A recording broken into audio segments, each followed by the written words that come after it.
Selamat pagi Bapak Ibu sekalian. Ya, syukur alhamdulillah pada pagi hari ini kita masih diberikan nikmat sehat ya, sehingga kita bisa bertemu pada kegiatan kita pada pagi hari ini. Baik Bapak Ibu sekalian, kita akan melanjutkan kegiatan kita dalam kegiatan COP ini, dan ini kemungkinan ya ini kegiatan terakhir ya, sesuai dengan yang dijadwalkan. Ya. Sebelum kita mulai kegiatan ini, baiklah Bapak Ibu sekalian, seperti biasa untuk kelancaran dan kebarokahan kegiatan yang kita laksanakan ini, mari kita awali kegiatan ini dengan berdoa. Mengawali kegiatan, berdoa, mulai.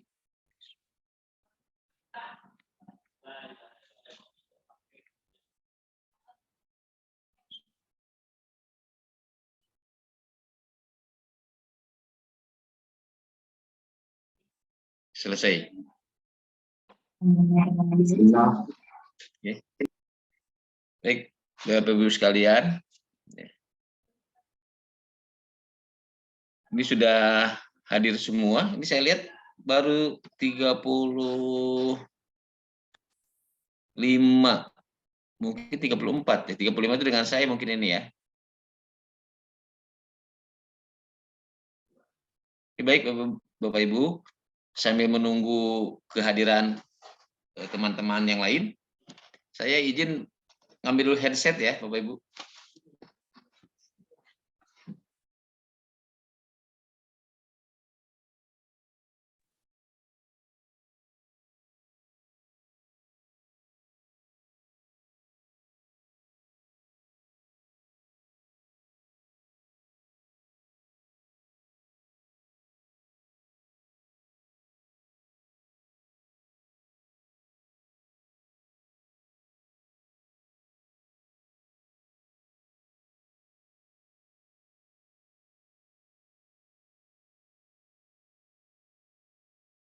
Ngapain mana?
Baik Bapak Ibu sekalian,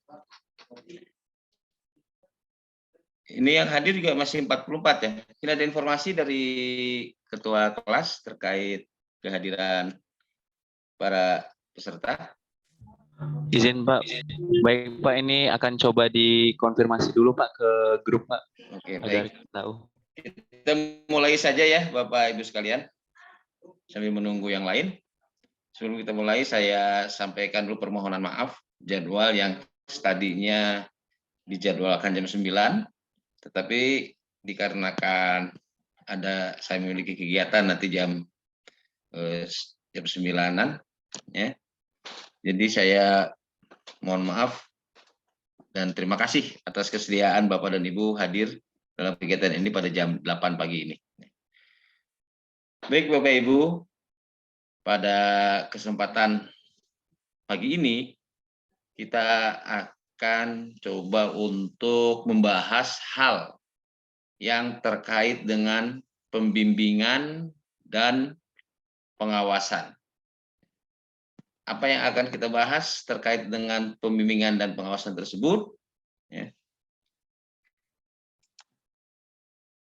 Pertama, kita akan coba bahas hal yang terkait dengan pembimbingan. Apa yang akan dibahas? Yang dibahas dalam pembimbingan ini adalah ini, ya, sehubungan dengan sudah diundangkannya dan diberlakukannya Undang-Undang Nomor 22 Tahun 2022 tentang pemasyarakatan, maka kita akan coba gali, coba kita pahami, ya, konsep pembimbingan yang tertuang di dalam undang-undang tersebut. Terkait dengan pembimbingan ini nanti ada kaitannya dengan pengawasan. Ya, jadi materi ini kita satukan, yaitu pembimbingan dan pengawasan.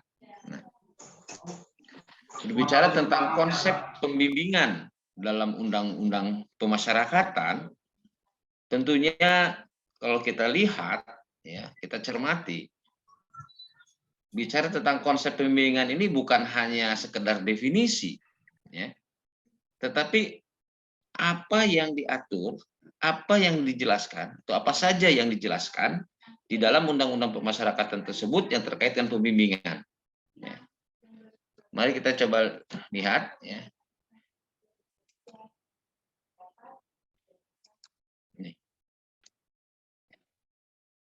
Jadi kalau kita cermati di dalam undang-undang pemasyarakatan yang baru, ya, pada dasarnya undang-undang pemasyarakatan yang baru ini, ya, lebih mendetilkan, lebih menspesifikan dan lebih mendalam di dalam penguraian dalam hal ketentuan-ketentuan yang terkait dengan pembimbingan kemasyarakatan. Nah, kalau kita bandingkan dengan Undang-Undang Nomor 12 tahun 95, di dalam undang-undang ini lebih lengkap, ya, lebih jelas apa yang harus dikerjakan, apa yang harus dilakukan. Dan juga mungkin terjadi beberapa penyempurnaan, ya, penyempurnaan definisi misalnya. Nah, definisi ini sangat penting, ya, karena melalui definisi ini, melalui penjelasan ini, ya, itu akan mengarahkan apa yang harus dikerjakan, gitu. Selanjutnya, ya, terkait dengan pembimbingan ini, kalau kita cermati bahwa pembimbingan itu merupakan salah satu bagian dari apa yang disebut dengan pembimbingan kemasyarakatan. Nah, penjelasan ini, ya, keterangan ini, ketentuan ini di undang-undang yang sebelumnya itu tidak diatur secara jelas. Nah, sekarang di undang-undang ini jelas, ya. Ada yang disebut dengan pembimbingan kemasyarakatan, ada yang disebut dengan pembimbingan. Pembimbingan kemasyarakatan ini merupakan tugas atau tusi dari Bapas. Nah, di dalam pembimbingan kemasyarakatan ini adalah pembimbingan. Jadi dalam hal ini kalau kita cermati bahwa pembimbingan ini adalah sebagai suatu program kegiatan, artinya kegiatan. Gitu. Ya. Sebagaimana kita ketahui bahwa pembimbingan itu ada pendampingan, pembimbingan, dan pengawasan. Nah, ketiga hal ini merupakan kegiatan yang harus dilakukan. Ya.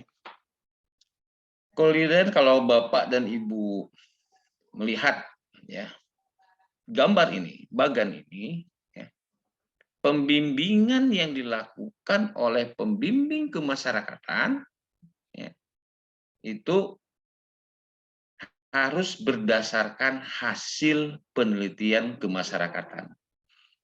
Jadi ketika kita menjelaskan, ketika kita mencermati suatu undang-undang, suatu regulasi, maka hal-hal yang dijelaskan, hal-hal yang dilakukan adalah merupakan sesuatu yang ideal, sesuatu yang ideal. Ya, idealnya, ya, pembimbingan itu harus dilaksanakan berdasarkan hasil penelitian kemasyarakatan. Nah, berikutnya, ya, seperti yang saya jelaskan tadi, bahwa ketika kita berbicara tentang konsep pembimbingan yang diatur di dalam Undang-Undang Pemasyarakatan, ini akan menjelaskan beberapa hal konsep itu. Ya. Seperti yang saya katakan tadi, tidak hanya berbicara tentang definisi. Jadi pembimbingan yang diatur di dalam Undang-Undang Pemasyarakatan ya, itu mencakup ya 4 hal terkait dengan apa itu fungsi pembimbingan. Yang kedua, siapa yang melaksanakan pembimbingan tersebut. Yang ketiga, terkait dengan subjeknya. Artinya siapa menjadi sasaran pembimbingan itu. Dan yang keempat, terkait dengan penyelenggaraan. Nah, terkait dengan fungsi pelaksana, subjek, dan penyelenggaraan di dalam pembimbingan, nah, ini akan kita coba bahas satu persatu. Ya. Ini mengacu kepada Undang-Undang Pemasyarakatan tersebut. Nah, yang pertama, bicara fungsi. Fungsi itu kita bisa lihat di dalam Undang-Undang Pemasyarakatan. Ya. Di dalam Undang-Undang Pemasyarakatan dijelaskan bahwa pembimbingan kemasyarakatan meliputi ya, pendampingan, pembimbingan, dan pengawasan. Nah, kemudian di bagian berikutnya dijelaskan, ada bagian lain menjelaskan apa itu pembimbingan. Ya. Kalau kita melihat penjelasan ya, ataupun isi di dalam Undang-Undang Pemasyarakatan tersebut, ya, bahwa pembimbingan memiliki fungsi. Ya, fungsinya adalah untuk memberikan bekal dalam meningkatkan kualitas mental dan spiritual, intelektual, keterampilan, dan kemandirian bagi klien. Memang di dalam undang-undang tersebut tidak secara eksplisit disebutkan bahwa fungsi pembimbingan itu ini, ya, seperti yang saya sebutkan. Tetapi kalau kita lihat ya, dari isi dalam undang-undang itu disebutkan pembimbingan digunakan untuk fungsi ini sama dengan kegunaan tadi. Jadi dalam hal ini ya, maka fungsi dari pembimbingan adalah untuk memberikan bekal dalam meningkatkan kualitas mental dan spiritual, intelektual, keterampilan, dan kemandirian bagi klien. Nah, fungsi ini bisa dijalankan, fungsi ini bisa berjalan ya, ketika dibuat suatu program yang disebut dengan program pembimbingan. Program pembimbingan. Nah, program pembimbingan ini, ya,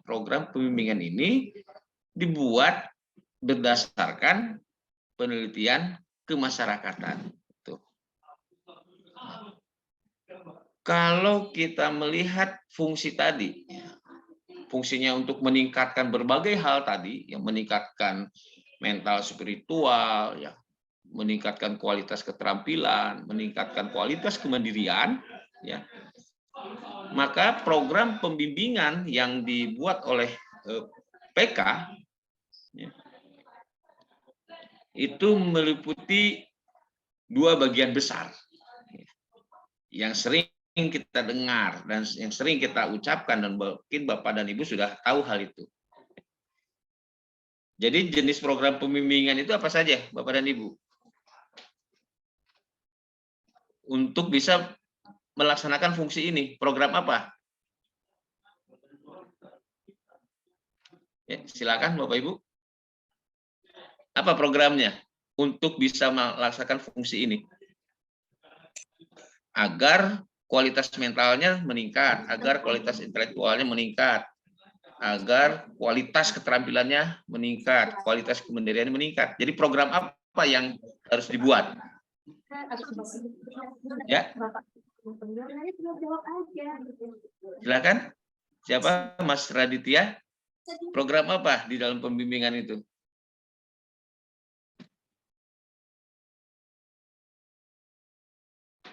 Oke, ada yang tahu? Program apa untuk bisa melaksanakan fungsi ini? Program ini buat program yang terkait dengan pembimbingan di bidang Kepribadian, Pak, izin. ya, Pak, kepribadian dan kemandirian. Mandiri. Ya. Jadi kan melalui 2 program ini ya, maka fungsi tadi bisa dilaksanakan. Ya. Fungsi untuk meningkatkan kualitas mental, meningkatkan kualitas kemandirian ya, dan lain-lain. Ya, jadi ada 2 bidang program pembimbingan. Nah, yang dimaksud dengan program pembimbingan kepribadian itu apa saja? Silakan Bapak Ibu. Apa yang disebut dengan program pembimbingan kepribadian? Contohnya apa?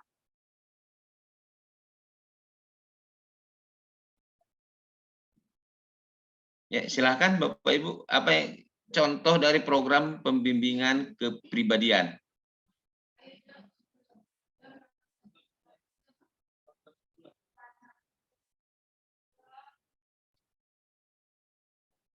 Nah, ini Bapak Ibu kan harus tahu nih ketika punya klien dilakukan pembimbingan.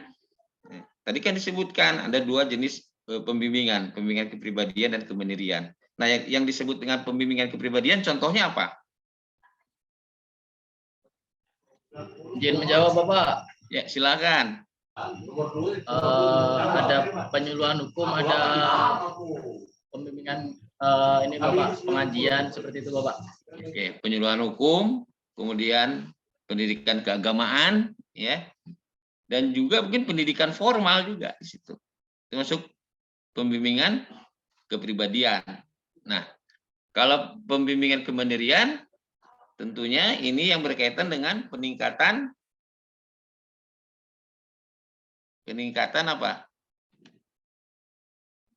Keterampilan Bapak.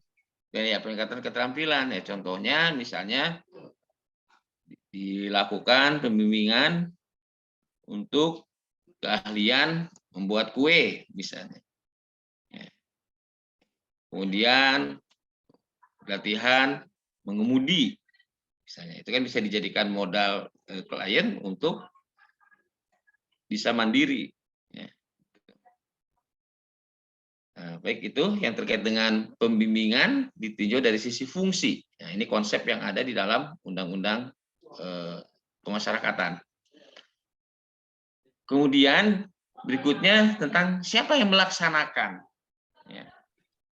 Nah, terkait dengan siapa yang melaksanakan, ya, ini coba kita lihat di dalam definisi tentang pembimbing kemasyarakatan.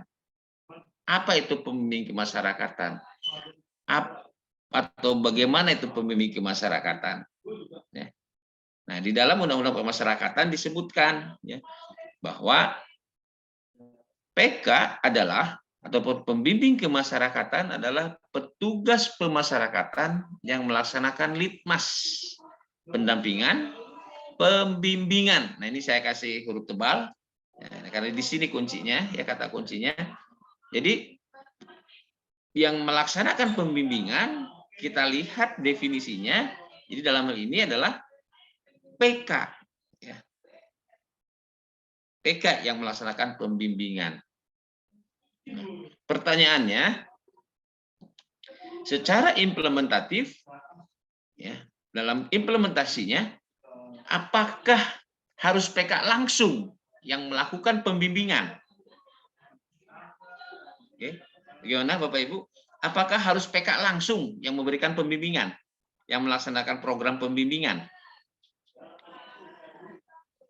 Apakah harus PK secara langsung? Oke. Silakan Bapak Ibu. Apakah PK yang secara langsung yang harus melakukan pembimbingan? Karena di sini kan disebutkan pelaksananya itu adalah PK. Tetapi pertanyaannya, apakah memang harus PK yang secara langsung melakukan pembimbingan? Oke, silakan Bapak dan Ibu. Izin menanggapi, Pak. Oke, silakan Mas Yohanes. Kalau untuk dikatakan langsung tidak harus, Pak. Kita bisa bekerja sama dengan kelompok masyarakat peduli pemasyarakatan yang sudah bekerja sama dengan kita. Mungkin juga kalau nanti ke depan bisa berfungsi Geria Abipraya, itu juga bisa digunakan sebagai sarana. Jadi di sana wadah kelompok masyarakatan sehingga dalam pemberian pembimbingan bisa lebih mudah dan terkoordinasi. Kita juga mudah dalam melakukan pengawasan ya Pak. Mungkin seperti itu. Terima kasih Pak. Oke, baik. Terima kasih ya Mas Yohanes. Jadi benar sekali bahwa sekalipun ya di sini disebutkan bahwa pelaksananya itu PK sesuai dengan definisi tentang siapa itu pembimbing kemasyarakatan. Di sini secara tegas nih ya definisinya menyebutkan PK adalah petugas PAS yang melaksanakan pembimbingan. Tetapi dalam implementasinya ya tadi sudah disampaikan oleh Mas Yohanes, ini tentu tidak harus PK seorang diri yang melakukan pembimbingan tersebut. Pembimbing kemasyarakatan dapat bekerja sama, ya, dapat memanfaatkan sistem sumber yang ada untuk memberikan pembimbingan. Tapi boleh-boleh saja PK-nya yang langsung memberikan pembimbingan. Ya, kalau misalnya PK-nya memiliki kapasitas, memiliki kompetensi tertentu, ya, misalnya terkait dengan pembimbingan kepribadian, PK-nya istilahnya memiliki kapasitas dalam hal memiliki ilmu keagamaan yang baik, misalnya bisa memberikan ceramah, bisa memberikan ajaran agama, ya berarti itu ya silahkan PK yang langsung. Tetapi kalaupun tidak, ya ini PK bisa bekerjasama dengan pihak lain. Kalau tadi disebutkan oleh Mas Yohanes dari kelompok masyarakat peduli pemasyarakatan misalnya, atau tadi misalnya ada yang disebut dengan Geria Abipraya. Nah ini ada kaitannya ya dengan Geria Abipraya ini. Jadi menjadi potensi yang dapat dimanfaatkan oleh PK. Jadi dalam hal ini dalam pembimbingan yang memang harus betul-betul dikerjakan oleh PK yaitu adalah programnya. Dalam hal penentuan programnya. Dalam program nanti ditentukan apakah siapa yang akan melaksanakan ini. Bisa nanti PK sendiri, bisa bekerjasama dengan pihak lain. Jadi yang menjadi tanggung jawab PK secara utuh adalah yang terkait dengan penyusunan programnya. Ya, tetapi bagaimana melaksanakan program itu dapat dilakukan melalui kerjasama terkait dengan pelaksana. Kemudian, ya subjeknya siapa sih ini dalam pembimbingan ini? Subjeknya adalah klien pemasyarakatan. Ya, klien pemasyarakatan. Apa atau siapa itu klien pemasyarakatan? Ya. Yang disebut dengan klien pemasyarakatan adalah seseorang yang berada dalam pembimbingan kemasyarakatan, baik dewasa maupun anak. Ya. Jadi dalam hal ini, ketika berbicara tentang yang menjadi klien itu adalah klien pemasyarakatan, berarti yang klien yang dalam proses pendampingan, ya, dan pembimbingan. Nah, itu menjadi tanggung jawab PK, ya, itu klien PAS. Nah, secara real, siapa yang diberikan program pembimbingan? Kliennya siapa saja? Silakan Bapak Ibu. Siapa saja yang disebut dengan klien PAS ini?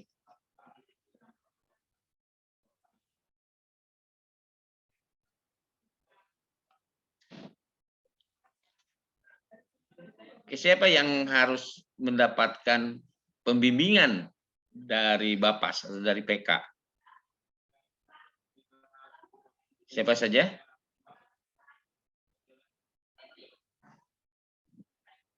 Kalau nanti Bapak dan Ibu setelah saya jelaskan terkait dengan penyelenggaraan, itu nanti akan terlihat ya siapa saja yang menjadi subjek dalam pembimbingan ini, ataupun siapa saja yang disebut dengan klien pemasyarakatan ini.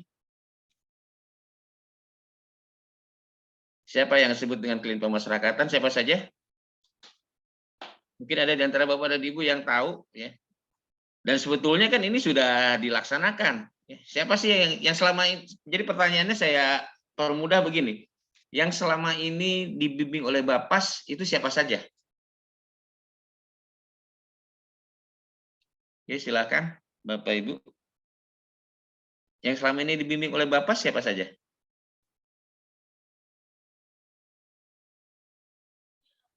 Ya, silakan.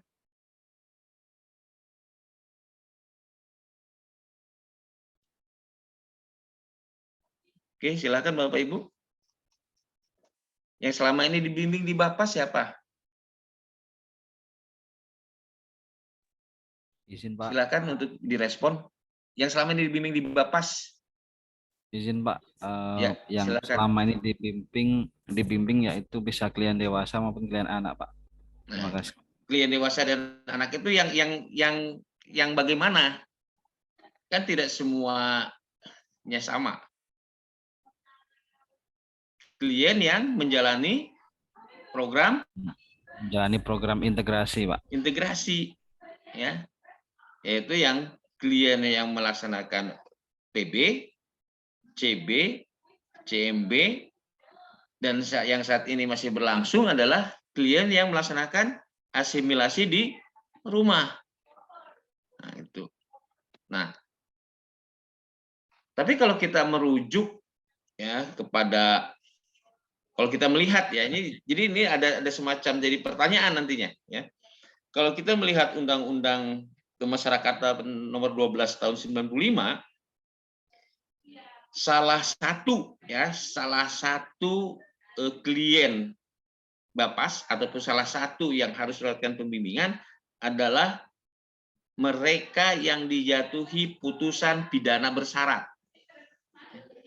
Yang dijatuhi putusan pidana bersyarat. Di dalam Undang-Undang PAS yang lama itu tidak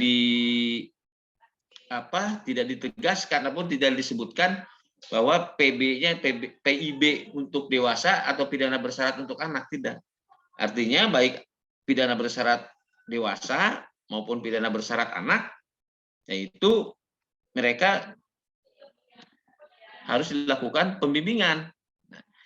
Tetapi di Undang-Undang Pemasyarakatan yang baru ini ternyata ya ada penambahan siapa saja klien yang harus mendapatkan pembimbingan. Ya. Ada 2 disebutkan, ya, ada penambahannya, ya, itu adalah mereka yang dewasa ya, mereka yang dijatuhi putusan pidana pengawasan dan mereka yang dijatuhi putusan pidana kerja sosial. Itu juga menjadi objek ataupun subjek pembimbingan. Dan itu di dalam undang-undang itu jelas untuk dewasa. Nah, sementara untuk anak, ya, ini tegas untuk anak disebutkannya. Salah satunya adalah mereka yang dikenai pidana dengan syarat. atau dalam hal ini identik dengan pidana bersyarat. Tapi jelas untuk anak di situnya. Karena ada penegasan di situ pidana bersyaratnya untuk anak, sementara ketika lihat yang dewasanya tidak menyebutkan, berarti ketika ada orang dewasa itu mendapatkan putusan pidana bersyarat, apakah dia juga menjadi klien pemasyarakatan atau apakah dia juga harus mendapatkan pembimbingan? Nah, ini menjadi pertanyaan sebetulnya. Dan kita belum ada rumusan ataupun penjelasan yang pasti tentang ini. Nah, ini mungkin ke depan harus diperjelas. Ya. Karena kalau di undang-undang yang lama, itu jelas mereka yang dijatuhi pidana bersyarat itu menjadi klien Bapas, harus mendapatkan pembimbingan. Ya. Nah, kalau yang di undang-undang yang baru, pidana bersyarat juga mendapatkan pembimbingan, tetapi tegas di situ untuk anak. Nah, kalau yang untuk dewasanya, penambahannya adalah mereka yang dijatuhi pidana pengawasan dan mereka yang dijatuhi pidana kerja sosial. Nah, ini sebagai bahan diskusi nantinya. Ya, ini sebagai bahan diskusi saja nanti. Apakah ketika ada orang dewasa yang dijatuhi pidana bersyarat, itu menjadi klien Bapas juga atau tidak? Ya. Atau mungkin nanti Bapak dan Ibu bisa buka kembali undang-undang pemasyarakatan tersebut, ya. Barangkali saya yang kurang jeli, ya, barangkali saya yang kurang cermat di dalam menerjemahkan apa yang ada di dalam undang-undang pemasyarakatan tersebut terkait dengan pembimbingan. Tapi untuk sementara ini itu yang saya pahami, ya, dan sehingga saya katakan tadi ini bisa dijadikan bahan diskusi. Apakah pidana bersyarat orang dewasa itu harus mendapatkan pembimbingan atau tidak? Ini terkait dengan subjeknya, ya. Harus mendapatkan pembimbingan atau tidak? Karena kalau kita melihat secara letterless, secara eksplisit disebutkan, ya, yang mendapatkan pembimbingan itu adalah anak yang dijatuhi pidana bersyarat. Jadi kalau jelas dibunyikan anak, berarti dewasanya tidak, gitu. Karena di bagian dewasa nggak disebutkan. Nah, itu. Oke. Berikutnya terkait dengan konsep pembimbingan ini terkait dengan penyelenggaraan. Ya. Jadi kalau kita lihat dalam undang-undang pemasyarakatan yang baru ini, ya, itu ada pentahapan di dalam proses pembimbingan ini. Ya. Yang pertama adalah tahap penerimaan klien, itu di tiap-tiap sudah ada SOP tersendiri bagaimana cara menerima klien. Kemudian secara garis besar pemberian program. Ya. Tentu pemberian program ini dilaksanakan setelah ada perencanaan programnya. Ya, sudah ada penyusunan programnya. Artinya tidak tiba-tiba diberikan program.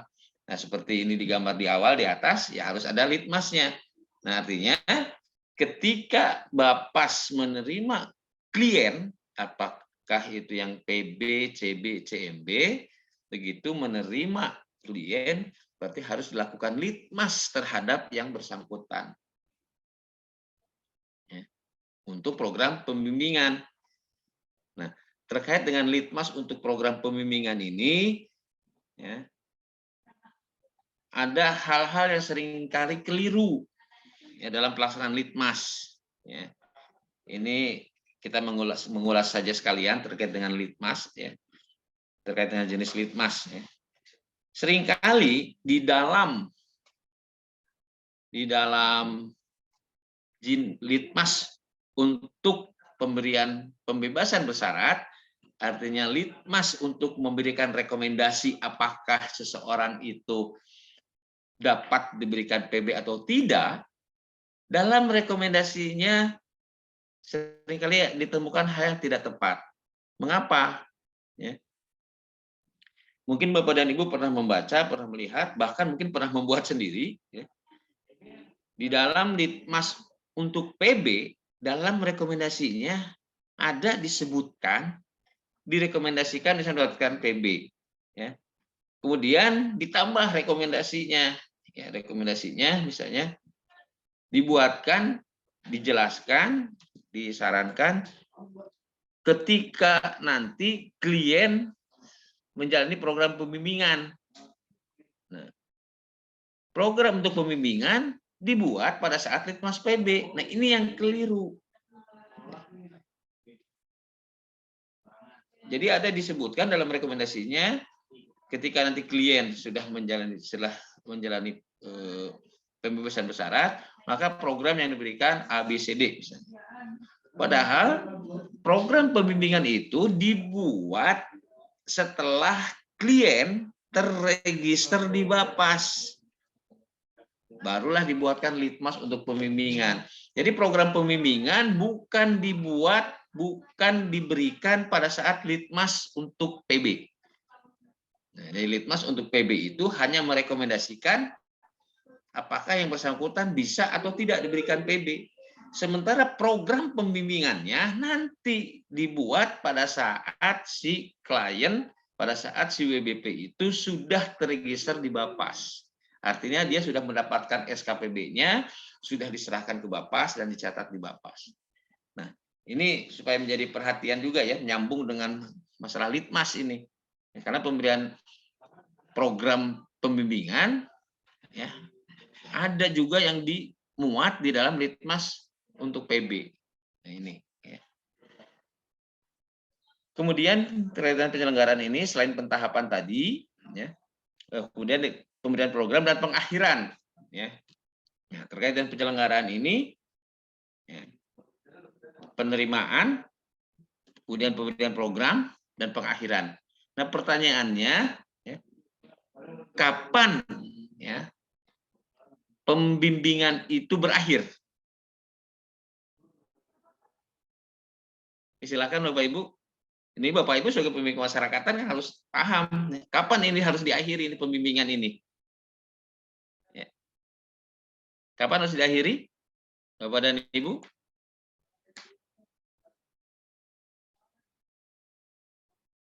Ada yang tahu kapan? Ketika Bapak dan Ibu memiliki klien yang diberikan pembimbingan, nah, kapan pembimbingan itu berakhir?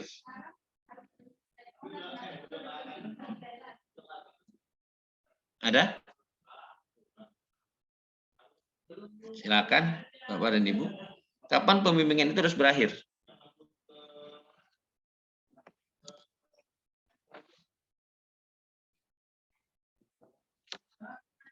Oke, silakan.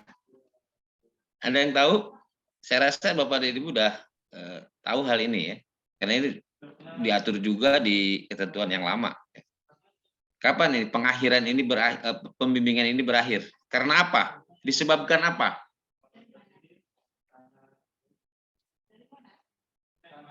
Oke, silahkan. Kapan pembimbingan ini berakhir? Izin Bapak. Oke, silakan dengan siapa? Dengan Yohanes, Pak. Oke, kan ini Mas Yohanes terus ini. Yang lainnya saya bisa. Ya, silakan Mas Yohanes. Kapan pembimbingan itu berakhir? 58 Undang-Undang Pemasyarakatan yang baru, Bapak. Ya.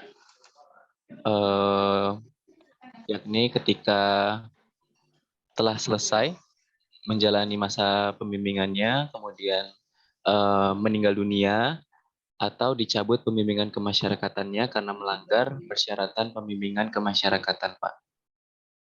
Ya. Nah, ini yang pertama tadi apa? Intinya yang pertama itu ya.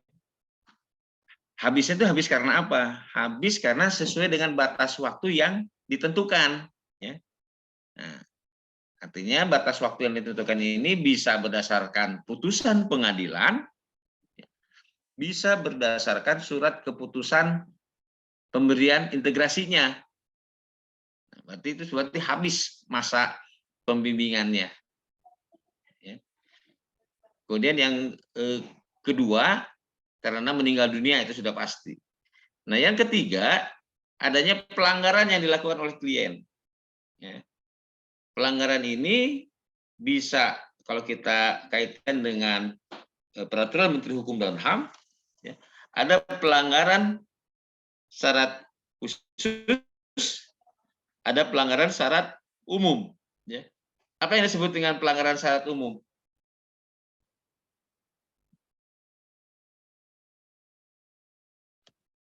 Apa yang disebut dengan pelanggaran syarat umum? Sehingga ini harus dilakukan pengakhiran pembimbingan.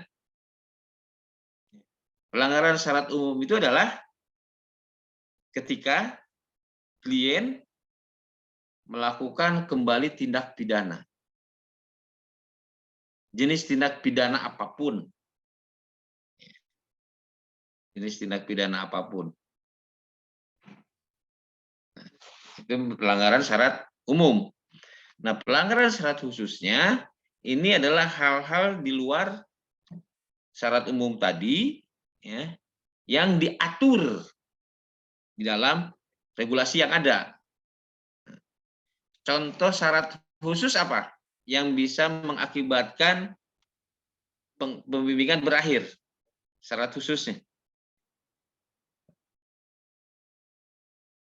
yang diatur di dalam Permenkumham nomor 3 tahun 2018. Izin Pak, salah Ya, satu silakan. syarat khusus itu tidak wajib lapor 3 kali berturut Pak. Ya, tidak melaksanakan wajib lapor. Ya. Terus kemudian apa lagi? Klien dinilai meresahkan masyarakat. Nah, tentunya ya, untuk menentukan apakah dia artinya harus ada bukti formal, bukti yang sah bahwa yang bersangkutan melakukan pelanggaran. Ini terkait dengan bagaimana PK mengakhiri pembimbingan ini. Ini harus jelas alasannya dan harus ada buktinya. Ya kan? Ketika misalnya pengakhiran ini karena pelanggaran syarat umum, maka ya, buktinya bisa surat penahanan, misalnya kan melakukan tindak pidana kembali, bisa vonis yang ditentukan oleh pengadilan. Nah, ini menjadi bukti bahwa yang bersangkutan melakukan pelanggaran terhadap syarat umum. Nah, jadi memang materi pembimbingan ini ada kaitannya dengan pengawasan, ya, karena terkait dengan pencabutan ini adalah menjadi ranahnya pengawasan. Ya. Tapi karena di sini ada yang disebut pengakhiran, maka kita juga harus tahu apa alasan pengakhiran itu dilakukan, ya, karena melakukan pelanggaran tadi. Ya. Kemudian apa yang harus dibuktikan ketika si klien dinyatakan melanggar syarat khusus?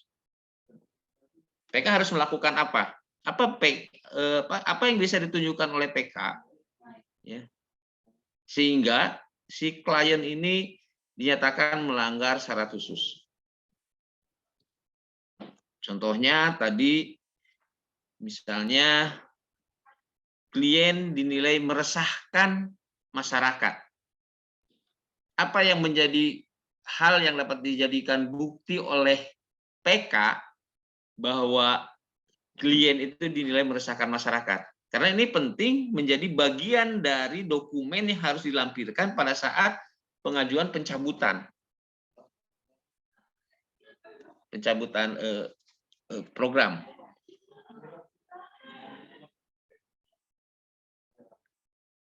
Ada? Gimana? Silakan berpendapat. Kira-kira apa?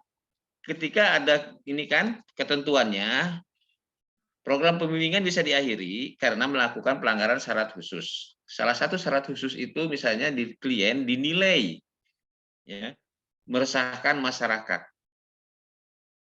Bukti apa yang bisa ditunjukkan oleh PK ya sebagai bahan pertimbangan untuk dicabutnya pembimbingan ini, di akhirnya pembimbingan? Ini pembimbing kemasyarakatan harus tahu, ya, karena ini nanti ada kaitannya dengan keabsahan penghentian pembimbingan. Jadi tidak hanya sekedar disebutkan klien meresahkan masyarakat, tapi apa buktinya? Bukti apa yang bisa disampaikan oleh pembimbing kemasyarakatan?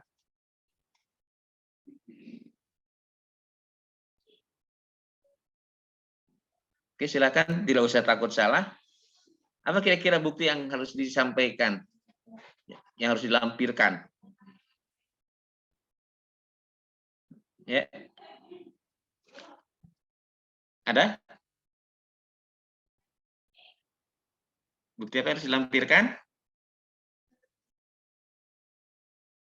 Silakan, teman-teman. Apa kira-kira yang harus dilampirkan ini?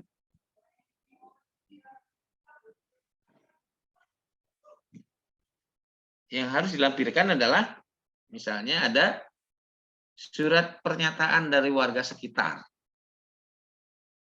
yang diketahui misalnya oleh ketua RT atau RW setempat. Itu kan bisa dijadikan alasan, bisa dijadikan bukti konkret bahwa betul klien kita itu meresahkan. Ya. Itu. Kemudian terkait dengan penyelenggaraan ini adalah bicara tentang waktu. Waktu ini meliputi pertama durasi. Ya, durasi itu lamanya, ya, rentang waktunya dari kapan sampai kapan. Nah ini terkait dengan waktu ini sudah ditentukan di dalam surat formal, misalnya dalam surat keputusan atau dalam putusan pengadilan, itu kan jelas waktunya. Misalnya dalam surat keputusan PB, itu kan sudah jelas waktunya dari kapan sampai kapan. Nah ini terkait dengan durasi. Kemudian dalam hal penyelenggaraan ini, ya, terkait dengan waktu, nah ini waktunya kapan nih? Ya.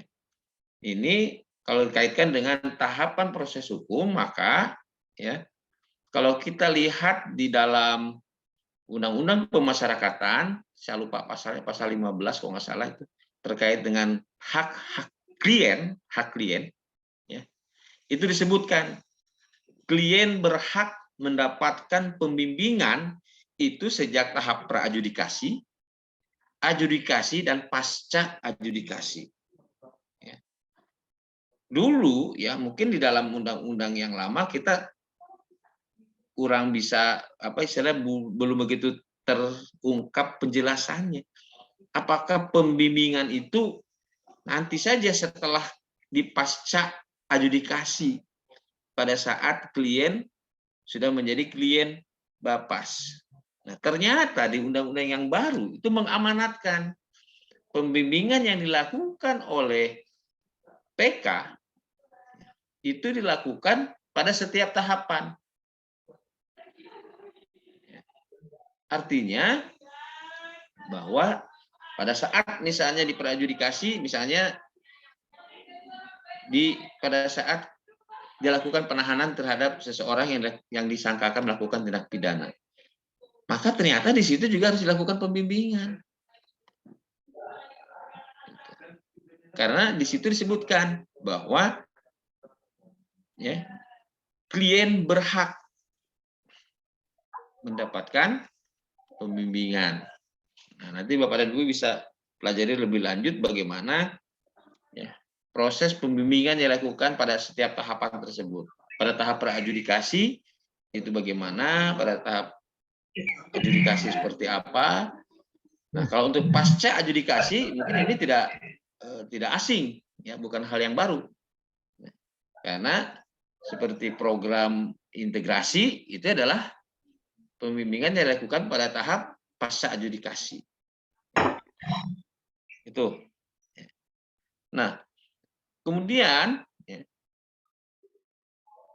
tadi kan di dalam ketika bicara tentang pengakhiran, bicara tentang waktu, ya, berarti ada masa berakhirnya pembimbingan tadi. Masa berakhirnya pembimbingan tadi ternyata tidak menutup kesempatan bagi klien Bapas ya, untuk memperoleh bimbingan kembali apabila mereka merasa membutuhkan. Itu ada yang disebut dengan bimbingan lanjutan. Nah, ini di bagan ini ya. Ini kenapa ada garisnya putus-putus ya, panah kebimbingan lanjutan, karena ini bukan satu tahapan proses yang diwajibkan. Ya, bukan tahapan proses yang diwajibkan. Jadi ada disebut dengan bimbingan lanjutan. Nah, di dalam Undang-Undang Pemasyarakatan yang baru, ya, itu ada dijelaskan apa itu bimbingan lanjutan. Mari kita lihat ya, apa itu bimbingan lanjutan. Nah, bimbingan lanjutan ini adalah kegiatan untuk membantu mantan narapidana dan anak binaan yang memerlukan pendampingan untuk berintegrasi dalam kehidupan masyarakat. Kita garis bawahi terkait dengan membantu mantan narapidana dan anak binaan. Ya. Kata kuncinya mantan narapidana dan mantan anak binaan. Kalau begitu, jadi siapa ini yang dapat mengajukan bimbingan lanjutan ini? Atau siapa yang dapat diberikan program pembimbingan melalui pembimbingan lanjutan ini? Bimbingan lanjutan. Siapa? Kalau kita lihat dari pengertian bimbingan lanjutan. Kira-kira siapa Bapak Ibu? Yang disebut dengan mantan narapidana dan anak binaan. Berarti siapa? Seperti yang saya sampaikan tadi, program pembimbingan itu ada batas waktunya.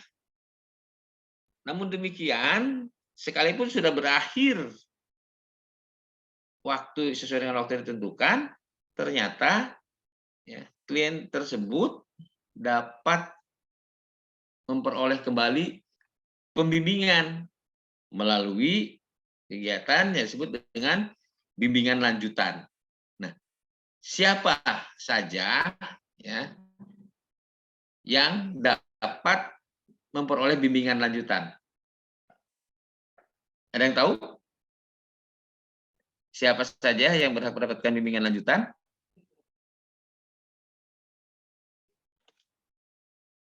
Oke, kalau tidak ada, nanti saya jelaskan. Ini bisa kita katakan sebagai proses pemberian bimbingan lanjutan. Artinya kepada siapa? Dan bagaimana caranya agar orang tersebut dapat mengikuti kegiatan bimbingan lanjutan. Jadi yang dapat, ya, yang terkait dengan proses pemberian bimbingan lanjutan ini, ya, yang dapat memperoleh bimbingan lanjutan, yang pertama adalah napi atau anak binaan yang telah menyelesaikan masa pidananya tanpa mengikuti program integrasi. Apakah itu PB, CB, ataupun CMB. Ya. Tadi kalau kita lihat apa itu bimbingan lanjutan, tadi dalam penjelasannya kegiatan yang diberikan kepada mantan narapidana. Yang disebut mantan narapidana itu siapa? Satu ini, ya, napi atau anak binaan yang telah menyelesaikan masa pidananya tanpa mengikuti program integrasi, artinya yang bebas murni. Ya, selama ini mungkin kita lebih mengenal ataupun seringkali kita pahami ketika ketika narapidana ini selesai menjalani hukumannya, ya sudah, tidak ada lagi misalnya kesempatan untuk memperoleh pembimbingan. Tapi di dalam Undang-Undang PAS ini dijelaskan, dia dapat memperoleh bimbingan lanjutan. Kemudian satu lagi, siapa yang dapat diberikan bimbingan lanjutan? Yaitu adalah klien yang telah menyelesaikan program integrasi sesuai dengan batas waktu yang ditentukan. Artinya misalnya klien PB, ya, dia sudah selesai, ini sudah habis sesuai dengan surat putusan PB-nya. Nah, dia dapat mengajukan atau dapat diberikan bimbingan lanjutan. Nah, prosesnya bagaimana? Ya. Kedua kategori ini, ya, kalau mereka ingin memperoleh bimbingan lanjutan, itu mengajukan permohonan, ya, mengajukan permohonan kepada Kepala Bapas, mengajukan Kepala Bapas. Nah, nanti Kepala Bapas akan menilai, akan melihat, membaca, dan mempertimbangkan permohonan tersebut. Nah, kemudian ya, permohonan yang disampaikan oleh mantan napi ataupun mantan klien ini ya, itu bisa karena dua hal. Satu, karena memang keinginan murni ya, ataupun keinginan langsung dari yang bersangkutan. Yang kedua, hasil rekomendasi dari pembimbing kemasyarakatan. Ya. Apa yang disebut dengan hasil rekomendasi pembimbing kemasyarakatan? Misalnya, ya, klien yang sudah habis masa pembimbingannya, itu kan dalam prosesnya, dalam proses pembimbingan ada yang namanya evaluasi. Ya. Pada evaluasi pada tahap akhir, ya, itu dinilai ternyata klien ini masih membutuhkan bimbingan, tapi waktunya sudah habis. Nah, ini bisa disampaikan hasil evaluasi ini kepada klien yang bersangkutan, bahwa sebaiknya Anda itu dapat untuk mengikuti lagi bimbingan. Tetapi apakah yang bersangkutan akan menindaklanjuti rekomendasi tersebut, itu diserahkan sepenuhnya kepada yang bersangkutan. Tidak ada pemaksaan. Ya, dalam hal ini pembimbing masyarakat tidak dapat memaksa kepada seseorang untuk mengajukan, kamu harus mengajukan permohonan, tidak. Ya. Jadi memang dasarnya permohonan, tetapi permohonan ini bisa bersumber karena rekomendasi PK, bisa juga karena kesadaran sendiri sih yang bersangkutan. Dia menyadari sendiri, oh saya merasa masih membutuhkan, dia langsung membuat permohonan. Misalnya seperti itu.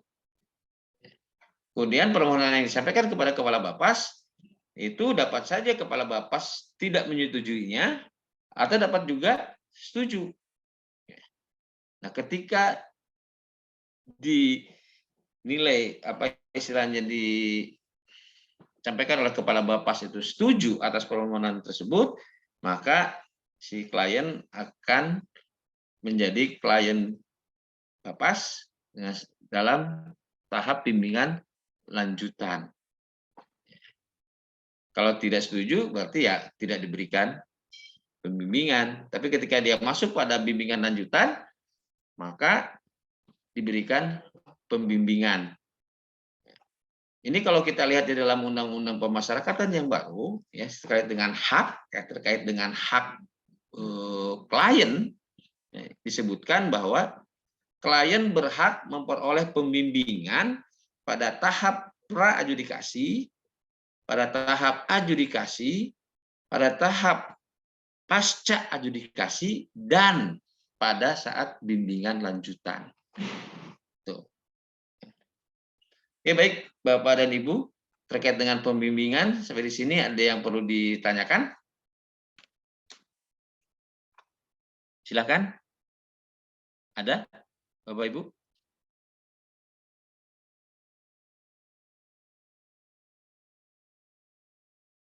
Ada yang ingin ditanyakan? Itu sudah jelas semuanya terkait dengan konsep pembimbingan yang ada di dalam Undang-Undang Pemasyarakatan. Ada? Oke, kalau tidak ada, kita lanjutkan. Ya. Setelah pembimbingan, ada pengawasan.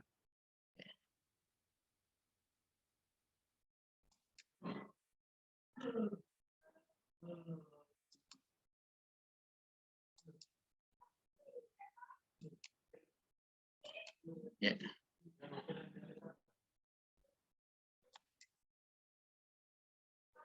Yang berikutnya kita akan bahas terkait dengan pengawasan klien pemasyarakatan. Tentunya ketika berbicara tentang pengawasan klien pemasyarakatan, berarti ada dua konsep di sini, yaitu konsep pengawasan dan konsep klien pemasyarakatan.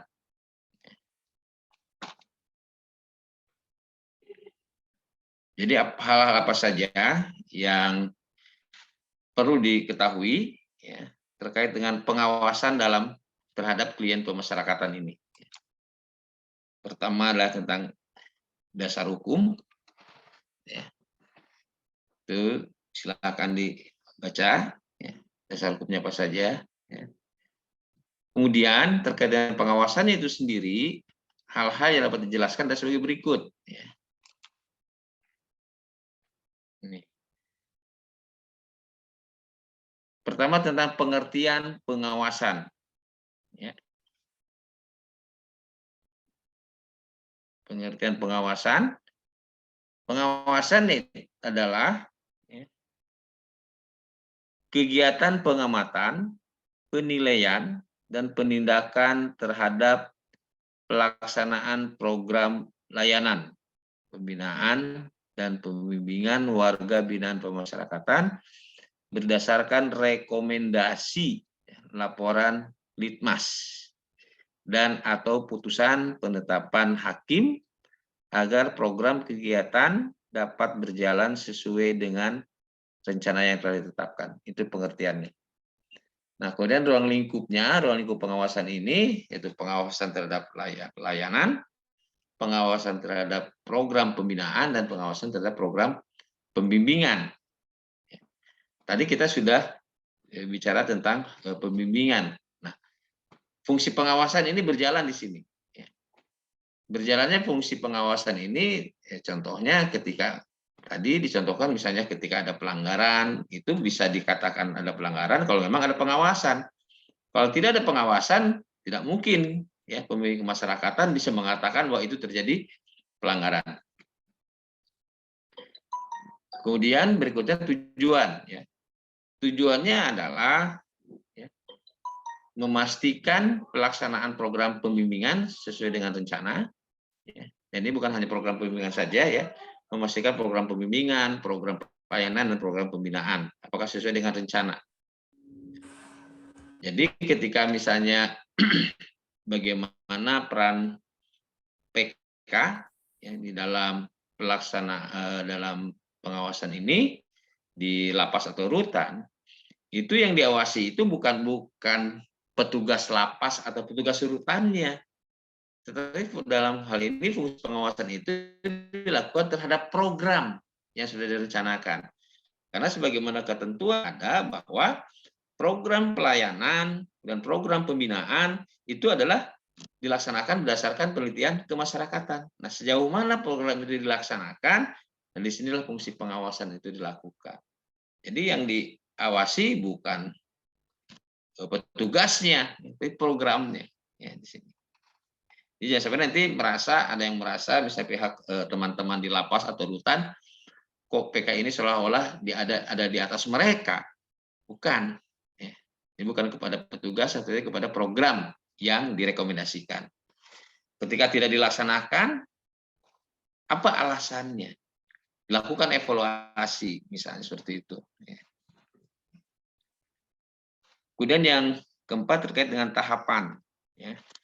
Di tahapan pengawasan, pertama tentu harus pelajari dulu dasar hukumnya apa. Ada nggak dasar hukumnya?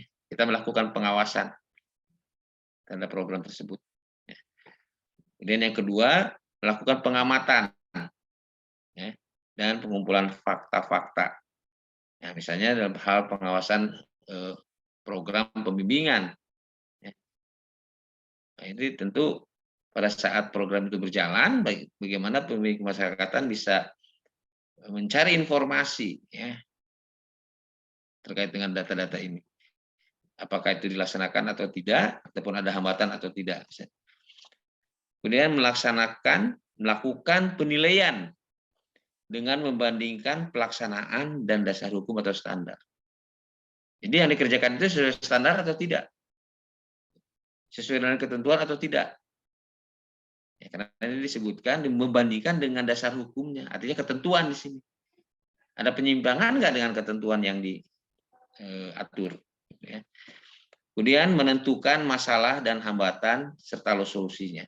Tentu dari hasil pengawasan ini akan terlihat masalahnya apa ketika itu tidak bisa dilaksanakan. Ya, hambatannya apa dan apa solusinya. Ya, ini terkait dengan fungsi pengawasan tentunya.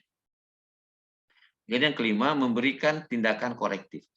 Jadi terhadap pelanggaran, terhadap penyimpangan yang dilakukan, ya, itu tentu harus ada tindakannya, ada sanksinya.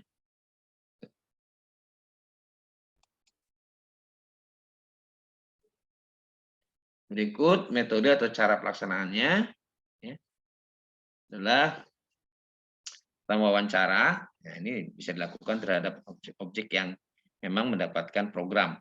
Observasi, pengamatan, dan 3 koordinasi. Ya. Ini terkait dengan ini, waktunya kapan, ya. Pengamatan itu ataupun wawancara itu dilakukan pada saat lapor diri, pada saat home visit, atau sesuai dengan yang diperlukan, insidentil sifatnya. Kemudian terkait dengan objek yang diwawancara, objek observasi ataupun koordinasi, itu bisa klien dan bisa pihak terkait lainnya. Kemudian dalam pengawasan itu yang disebut dengan penyimpangan tadi. Ya. Jadi, ya, ketika berbicara pengawasan, tentu ini ada kaitannya dengan upaya untuk tadi, ya, memastikan apakah hal yang dilakukan itu sesuai dengan yang diprogramkan atau sesuai dengan yang disarankan atau tidak. Yang terkait dengan penyimpangan itu bagian dari pengawasan. Ya. Itu penyimpangan itu bisa berupa pelanggaran syarat umum dan pelanggaran syarat khusus. Ini ketika bicara tentang pembimbingan tadi. Ya. Adanya pelanggaran syarat umum, pelanggaran syarat khusus. Kemudian ada 2 tindakan yang dapat dilakukan. Pertama, peningkatan atau revisi program, ya, program bimbingan. Nah, ketika ini bicara pembimbingan, maka ketika misalnya ada ketidaksesuaian antara pelaksanaan dengan program yang direncanakan, maka harus diambil tindakan. Tindakannya ya misalnya tadi merevisi program. Oh, ternyata programnya tidak cocok misalnya untuk klien ini. Kemudian yang kedua, pencabutan program. Nah, ini dalam hal integrasi misalnya. Ketika terjadi pelanggaran syarat umum atau pelanggaran syarat khusus, ya, itu dilakukan pencabutan. Itu sebagai salah satu bentuk tindakan. Dan tadi ketika berbicara pengakhiran, ya, karena adanya pencabutan program tadi, ya, hal yang harus dilakukan oleh Kepala Bapas adalah menghentikan pembimbingan. Ya. Jadi ada secara formal dibuatkan surat penghentian pembimbingan. Nah, ini nanti juga diatur di dalam Permenkumham nomor 7 tahun 2022. Nah, nanti kita akan sampai ke sana juga. Ya.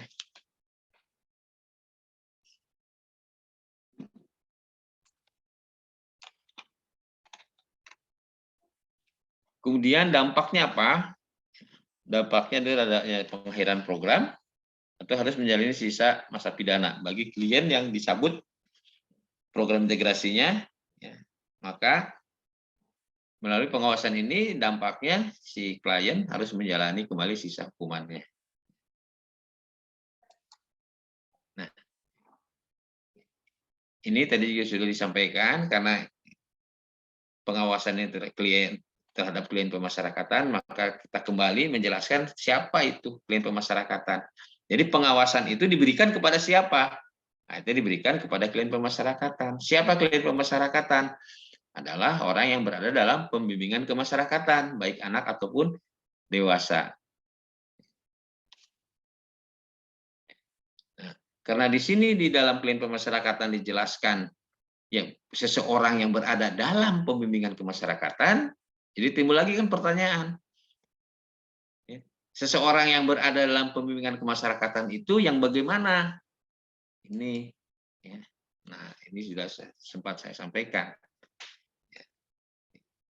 Jadi pengawasan itu dilakukan, ya sekali lagi, pengawasan itu ya dengan melihat kepada objek dari pengawasan tadi yaitu klien pemasyarakatan, maka pengawasan itu dilakukan juga pada saat kegiatan pendampingan, ya, pengawasan juga dilakukan pada saat pembimbingan. Ya, itu.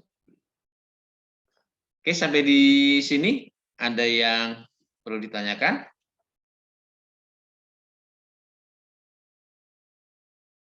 Ada?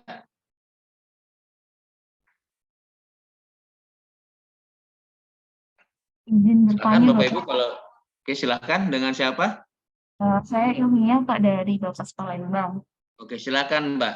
Bapak, saya izin bertanya tentang pembimbingan. Itu di pembimbingan itu kan, Pak, kalau misalnya klien itu nggak wajib lapor selama 3 kali, itu kan Bapak itu punya hak untuk mencabut SK-nya. Tapi regulasinya untuk 3 kali tidak wajib lapor itu syarat yang menjadi dasar untuk pencabutan pembimbingannya itu gimana ya, Pak?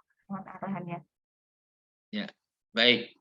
Nah, pertanyaannya ya barusan, apa yang menjadi dasar ya pencabutan tadi, kan gitu. Sebetulnya kalau kita melihat secara apa istilahnya, secara letterlux, apa yang ada dalam Permen Kumham tadi, ya jelas itu adalah dasarnya ya Permen Kumham tadi. Karena dalam Permen Kumham tadi jelas menyebutkan klien dicabut haknya karena apa? Salah satunya tadi, ya kan? Jelas berarti dasarnya adalah Permen Kumham dasarnya. Tetapi yang menjadi persoalan sebetulnya, yang menjadi persoalan, ya, bagaimana proses ya. Mungkin kalau pencabutannya tidak terlalu sulit pencabutannya, ya karena itu terkait dengan hal administratif, ya kan? Sepanjang Bapas memiliki bukti otentik bahwa yang bersangkutan tidak lapor diri selama 3 kali sesuai dengan yang dijadwalkan, sesuai dengan yang ditentukan oleh Bapas, ya sepanjang memiliki itu, ya itu berarti apa istilahnya usulan si klien sudah dapat diusulkan untuk dicabut. Itu kan masalah administratif tidak terlalu sulit. Yang menjadi sulit adalah ketika ya dampak tadi. Saya katakan kan ada dampak nih. Dampaknya adalah harus menjalani sisa masa pidana. Nah, yang sulit ini adalah ini. Ya. Bagaimana proses pengembalian orang tersebut ke dalam lapas untuk menjalani sisanya. Nah, ini yang dalam hal ini ya perlu adanya koordinasi yang sangat baik, ya. Karena mungkin tidak kalau memungkinkan, ya syukur-syukur ada klien, tapi rasanya sulit juga ya, rasanya tidak ada klien yang dengan sukarela didatangi PK, kamu sudah melanggar, kamu harus masuk lagi. Maka tentu ini suatu hal yang ya tidak dikatakan mustahil, tapi sangat sulit, ya. Ya mungkin saja ada yang sukarela, oh iya saya sudah melanggar, balik lagi ke lapas.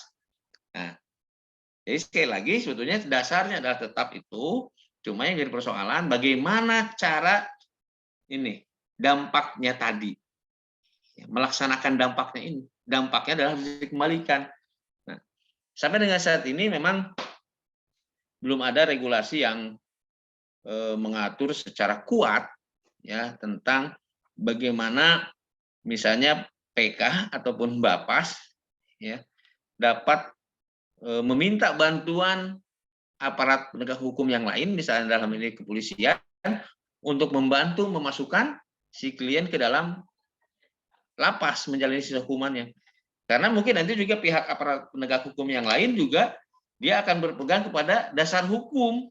Nah, mungkin sementara ini si pihak kepolisian itu belum memiliki dasar hukum yang kuat untuk memasukkan orang yang melakukan pelanggaran syarat khusus.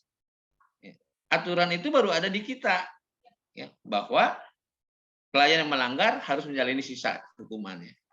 Jadi kembali kepada pokoknya tentang pertanyaan dari Mbak Ilmiah tadi, dasarnya apa ketika kita mengajukan pencabutan? Ya dasarnya itu Permen Kumham tadi, karena di situ jelas disebutkan klien dicabut haknya dalam hal tadi ya tidak lapor 3 kali. Mungkin itu ya Mbak Ilmiah ya. Bapak, terima kasih. Nah, yang ingin saya tekankan di sini terkait dengan pencabutan ini, ya, buktinya tadi terkait dengan apa persyaratan pelanggaran terhadap syarat khusus adalah buktinya. Dia bukti melakukan pelanggaran syarat khusus tadi. Itu yang menjadi penting, harus diperhatikan. Ya. Prosesnya dijalankan saja, proses usulannya. Perkara misalnya nanti bagaimana cara menanggulangi dampak tadi, mengimplementasikan dampak tadi. Nah, itu mungkin hal yang berikutnya yang harus dipikirkan. Tapi yang jelas prosedur yang harus dilakukan itu ketika terjadi pelanggaran, ajukan pencabutan. Setelah keluar surat keputusan pencabutannya, kan ada dampaknya. Nah, itu bisa dipikirkan kemudian nanti. Ya. Itu ya, Mbak ini ya. Oke, terima kasih. Mungkin ada lagi? Ada lagi? Ya.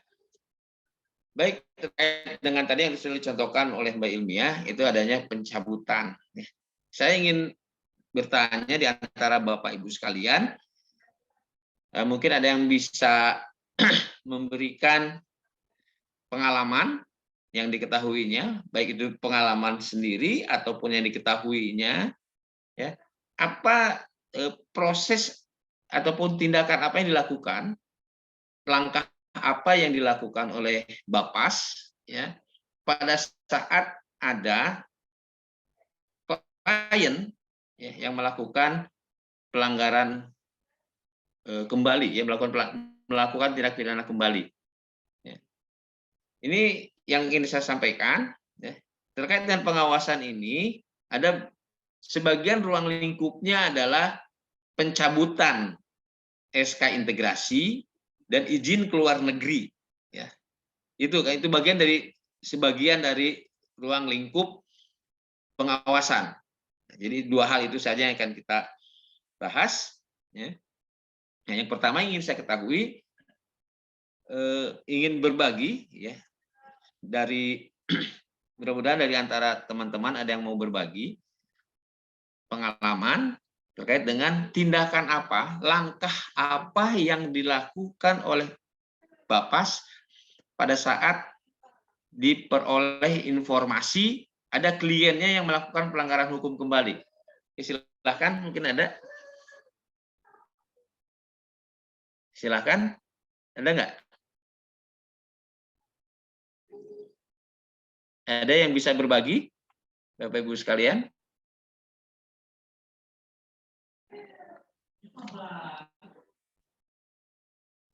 Ya. Nah, ini ya tentang mekanisme proses pencabutan PB, CMB, dan izin keluar negeri. Ya, dua hal ini merupakan bagian dari lingkup pengawasan. Ya. Ya, silakan, ada yang mau berbagi pengalaman yang ada di Bapas, Bapak ataupun Ibu.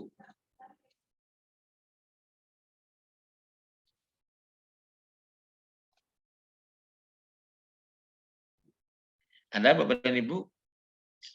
Kalau ada, nanti saya akan membandingkan dengan apa yang semestinya dilakukan. Gitu. Baik, kalau tidak ada, saya lanjutkan saja. Ya. Ini. Ya. Jadi dalam hal diperoleh informasi adanya pelanggaran hukum yang dilakukan ataupun apa istilahnya, intinya yang diketahui adanya pelanggaran, baik pelanggaran syarat umum ataupun khusus, maka ini harus dilakukan. Ya. Pertama, ya, petugas pemasyarakatan pada Bapas melakukan pemeriksaan terhadap klien yang diusulkan pencabutan. Ya. Sebagaimana dimaksud pada pasal 140. Ya. Ini. Ya. Jadi dilakukan pemeriksaan. Ya, misalnya ada diperoleh informasi si X sebagai klien Bapas sudah berada di rutan, ditahan nih. Ya. Maka ya, petugas Bapas dalam ini PK melakukan pemeriksaan, mem-BAP si kliennya tersebut. Ya. Kemudian ya, pemeriksaan sebagai dimaksud pada ayat 1 dilakukan paling lama 7 hari. Ya. Nah, kemudian hasil dari BAP tadi, hasil pemeriksaan, ya, disampaikan kepada tim pengamat pemasyarakatan Bapas. Jadi dilakukan sidang TPP di Bapas. Ya. Kalau kita lihat gambarnya di sini, ya, klien melakukan pelanggaran syarat umum itu harus ada dibuktikan dengan, ya, adanya pemeriksaan BAP dari petugas Bapas. Ini salah satu buktinya, misalnya dalam BAP itu pada saat Bapas memeriksa si klien, ya harus jelas, ya harus ada bukti surat penahanannya ataupun putusan pengadilannya kalau memang diketahuinya setelah diputus oleh pengadilan. Kemudian untuk klien yang melakukan pelanggaran syarat khusus, ya ada hasil laporan pengawasan. Jadi laporan hasil pengawasan ini dibawa ke sidang TPP. Tuh.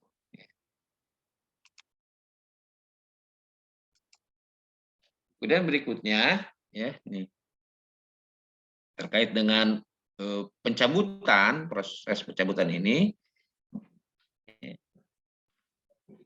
Ini kalau kita lihat gambarnya dulu nih ya, Kabapas melaporkan kepada Dirjen dengan disertakan kelengkapan berkas dokumen pendukung dan BAP. Nah, dokumen. Jadi pada saat Kabapas menyampaikan, yang melaporkan adanya pelanggaran tadi, ya, pencabutan tadi, itu dilengkapi dengan dokumen pendukung, ya, seperti misalnya surat penahanan ataupun vonis pengadilan. Nah, kalau di dalam Permen Kumham nomor 3 tahun 2018, ya, itu masih dikenal adanya pencabutan sementara.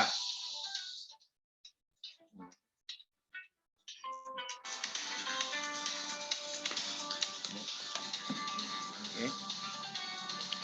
Ini suara handphone saya terdengar nggak ke teman-teman Ibu? Izin informasinya.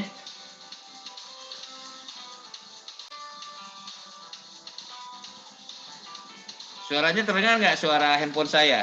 Terdengar, Pak. Terdengar, Pak. Pak. Saya lupa menggetarkan ya. Lupa saya. Bentar. Maaf. Oke. Baik, saya lanjutkan ya.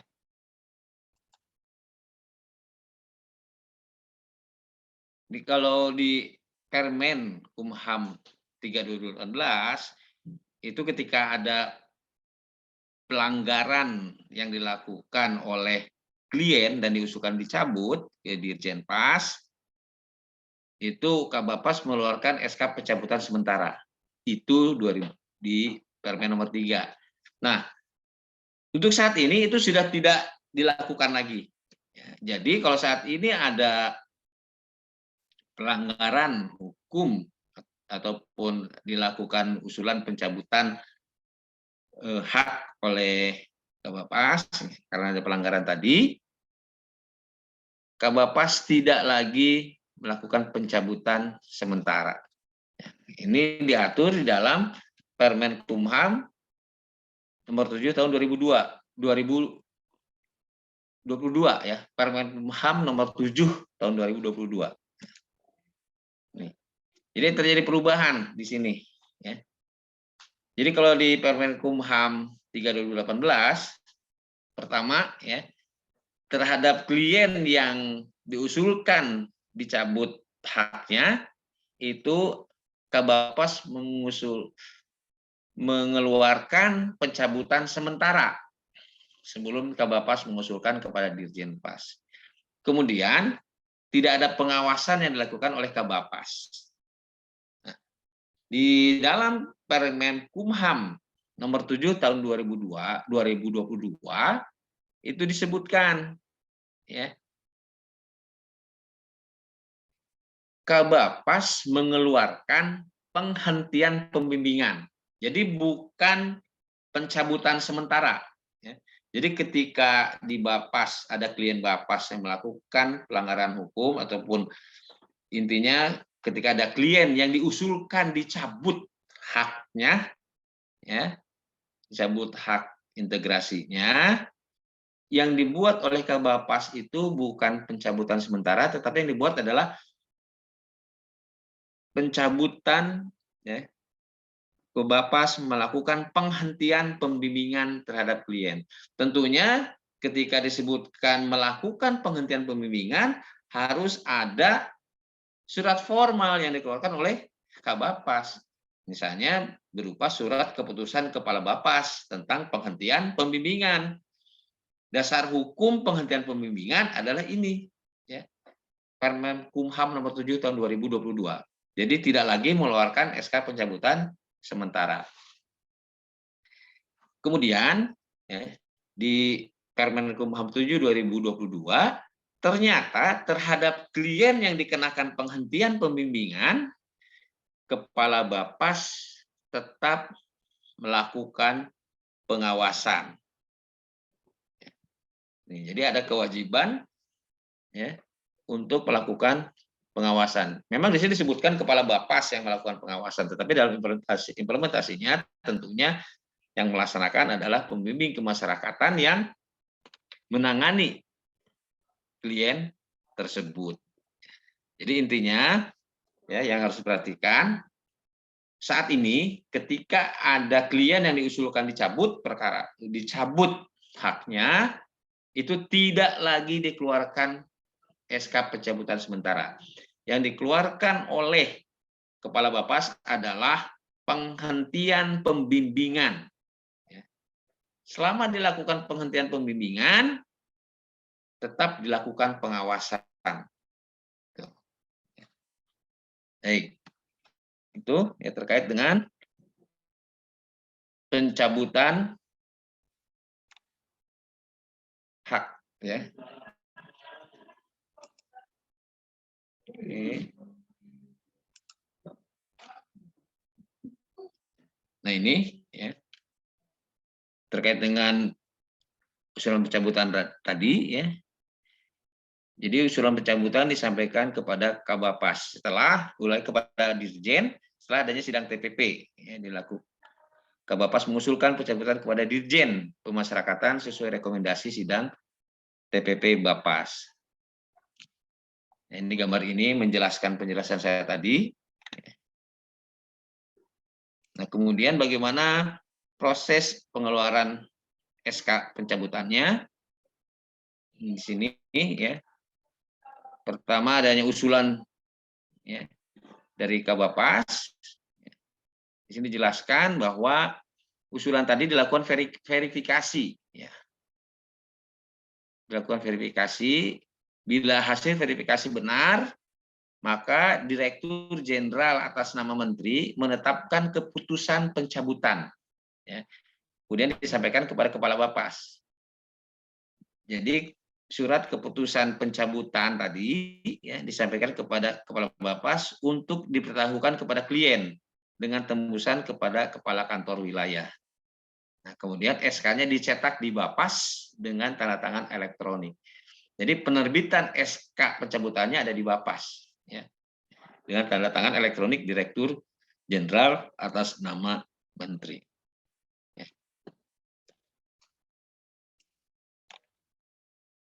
Oke, Bapak Ibu, sampai di sini ada yang ditanyakan terkait dengan pencabutan? Ada?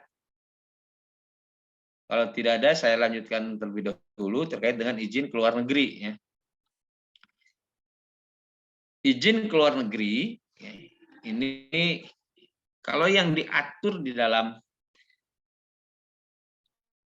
Permen Kumham yang disebutkan bahwa klien yang sedang menjalani PB, CMB, dan CB dilarang berpergian ke luar negeri, ya.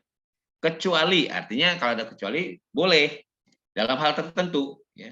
Boleh dalam hal tertentu. Jadi kepada siapa itu dapat diberikan atau dengan alasan apa dapat diberikan.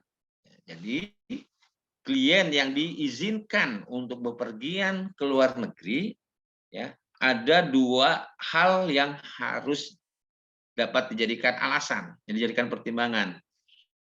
Pertama, diberikan ya untuk kepentingan kemanusiaan yang meliputi menjalani pengobatan dan perawatan kesehatan atau menjalankan syariat agama.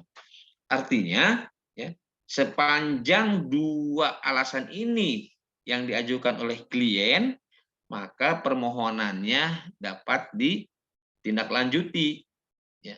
Tetapi kalau dalam permohonannya saja sudah tidak termasuk dalam kedua alasan ini, ya tidak perlu ditindaklanjuti karena sudah jelas tidak sesuai dengan alasan tadi, ya, alasan yang diatur dalam ketentuan ini.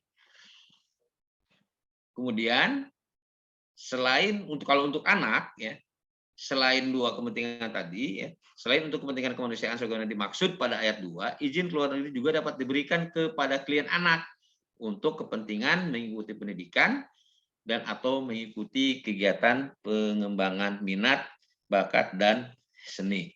Ya, itu terkait dengan izin keluar negeri.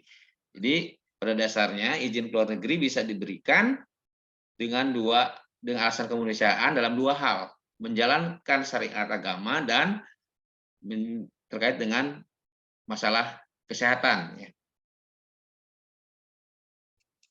Dan berikutnya ini mekanismenya, ya, itu melalui usulan yang disampaikan oleh klien. Dia dari surat permohonan. Dalam surat permohonan itu dijelaskan, ya harus jelas, ya permohonan yang disampaikan oleh klien itu alasannya apa dia mau keluar negeri. Kemudian waktu dan tempatnya, kapan dan kemana tujuannya. Kemudian surat pernyataan, kemudian surat jaminan, dan dia artinya ada pihak yang menjamin, ya, terutama di keluarganya misalnya. Kemudian yang keempat, surat rekomendasi. Nah, surat rekomendasi ini erat kaitannya dengan alasan keluar negeri. Kalau misalnya alasan keluar negerinya untuk pengobatan, perawatan kesehatan, harus ada rekomendasi dari dokter atau rumah sakit yang ada di Indonesia misalnya. Misalnya menerangkan bahwa betul penyakitnya itu tidak bisa diobati di Indonesia, misalnya. Ataupun bisa keterangan perlu mendapatkan perawatan atau pengobatan yang lebih baik di luar negeri. Jadi ada rekomendasi dari pihak yang berkompeten. Ya. Kalau misalnya untuk masalah alasan keagamaan, misalnya untuk umroh, misalnya ada rekomendasi yang diberikan oleh penyelenggara umroh, misalnya bahwa betul yang bersangkutan itu sudah terdaftar sebagai salah satu jamaah, misalnya di tempat tersebut untuk menjalankan ibadah umroh. Itu terkait dengan rekomendasi. Ya. Jadi ini dari klien mengajukan kepada Bapas, kemudian dari Bapas dilanjutkan ke Ditjenpas, ya, diverifikasi di situ. Ya. Nah, surat yang disampaikan ke Ditjenpas ini oleh Bapas ditembuskan ke Kanwil. Ya. Dan Ditjenpas, ya, melakukan verifikasi. Ya. Nah, berdasarkan hasil verifikasi tersebut, permohonan yang disampaikan oleh Bapas dilanjutkan kepada Menteri Hukum dan HAM. Nah, ini keputusannya ada di pihak Menteri Hukum dan HAM, apakah setuju atau tidak. Nah, keputusan yang dibuat oleh Menteri Hukum dan HAM itu diserahkan kembali kepada Ditjenpas. Kemudian itu dikembalikan ke Bapas apakah disetujui atau tidak. Nah, jadi surat persetujuan itu keluar dari menteri. Nah, kalau misalnya hasil dari verifikasi Ditjenpas kemudian diserahkan ke menteri dan menteri menyetujui, maka dari kementerian akan keluar surat persetujuannya. Dan itu bisa dilaksanakan bisa dipergunakan oleh klien untuk melaksanakan apa yang diusulkan. Baik, Bapak Ibu sekalian, ya, sampai di sini ada yang perlu didiskusikan atau ditanyakan? Silakan, Bapak Ibu. Jadi terkait dengan pengawasan yang kita bahas pada saat ini dua hal, yaitu terkait dengan pencabutan hak integrasi dan izin keluar negeri. Karena dua hal itu merupakan bagian dari objek pengawasan. Oke, baik Bapak Ibu sekalian, ada?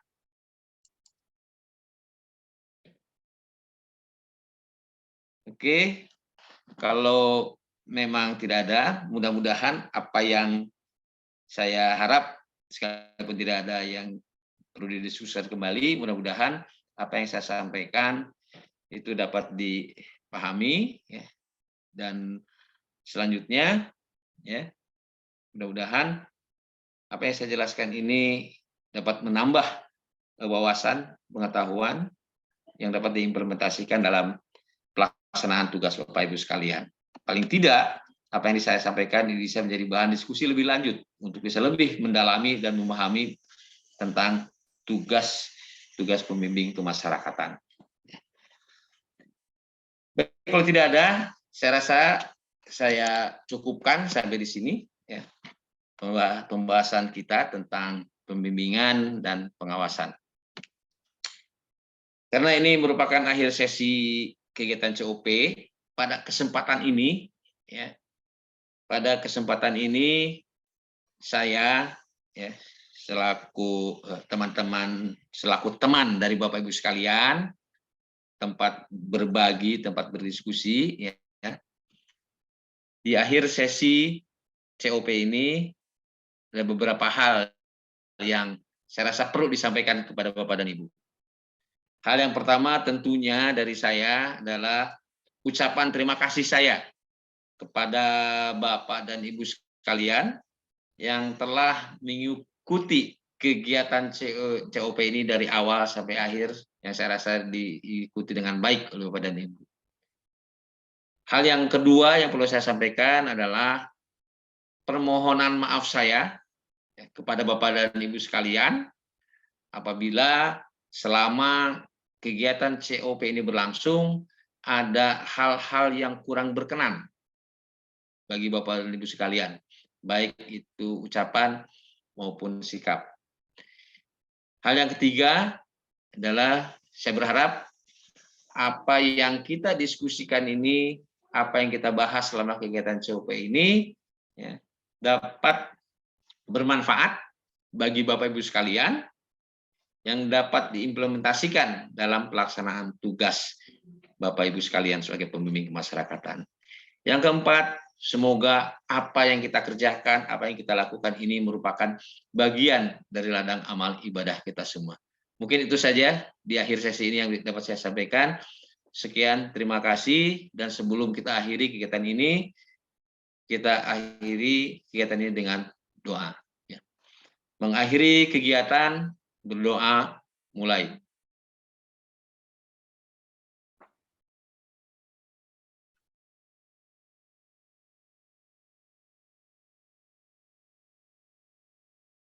Selesai. Sekian, terima kasih. Assalamualaikum warahmatullahi wabarakatuh. Waalaikumsalam. Pamit Bapak Ibu sekalian. Terima kasih, Mudah-mudahan Bapak. bisa bertemu lagi di lain Terima kasih, kesempatan. Bapak. Terima kasih Pak.